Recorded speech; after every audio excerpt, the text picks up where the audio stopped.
Adapun 17 tuntutan beberapa diantaranya yakni menarik TNI dari pengamanan sipil dan membentuk tim investigasi independen untuk kasus kekerasan aparat. Lalu DPR diminta untuk membekukan kenaikan gaji dan fasilitas serta mempublikasikan anggaran secara transparan. Ketua Umum Partai Politik juga tak lepas dari tuntutan, yaitu didesak untuk memecat kader bermasalah dan mengumumkan komitmen berpihak pada rakyat. Selanjutnya Polri didesak untuk membebaskan demonstran yang ditahan dan menghentikan kekerasan serta memproses hukum anggota yang melanggar.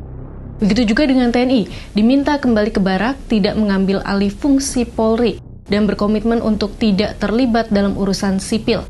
Adapun Kementerian Ekonomi dituntut bertanggung jawab memastikan upah layak, mencegah PHK massal, dan berdialog dengan serikat buruh. Sekarang kita beralih ke tuntutan 8 yang deadline-nya 31 Agustus 2026. Pertama, bersihkan dan reformasi DPR besar-besaran, termasuk mengaudit anggota, meningkatkan syarat anggota, tetapkan KPI untuk evaluasi kerja, dan menghapus perlakuan istimewa. Kedua, reformasi partai politik dan kuatkan pengawasan eksekutif dengan mempublikasikan laporan keuangan dan memastikan berfungsinya peran oposisi. Ketiga, susun rencana reformasi perpajakan yang lebih adil. Keempat, sahkan dan tegakkan undang-undang perampasan aset koruptor. Kelima, reformasi kepemimpinan dan sistem di kepolisian agar profesional dan humanis. Keenam, TNI kembali ke barak tanpa pengecualian. Ketujuh, perkuat Komnas HAM dan lembaga pengawas independen. Kedelapan, tinjau ulang kebijakan sektor ekonomi dan ketenagakerjaan seperti PSN, Undang-Undang Cipta Kerja, serta tata kelola Danantara.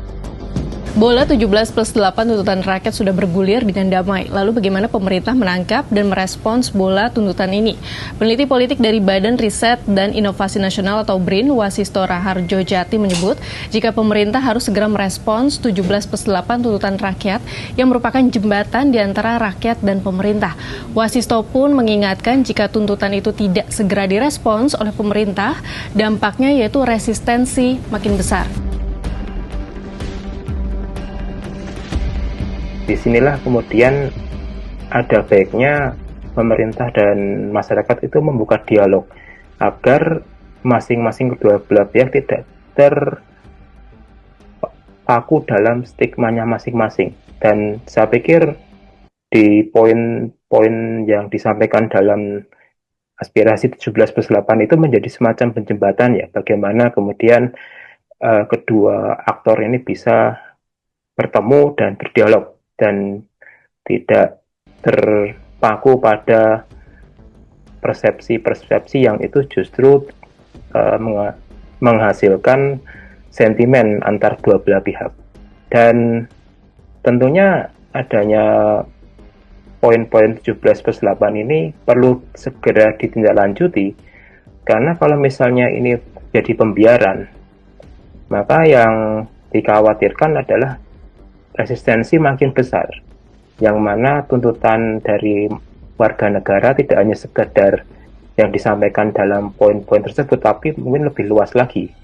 Jadi untuk menghindari eskalasi konflik yang lebih besar atau friksi yang makin melebar, dalam kondisi sekarang ini poin-poin 17 plus 8 itu harus segera diakomodasi supaya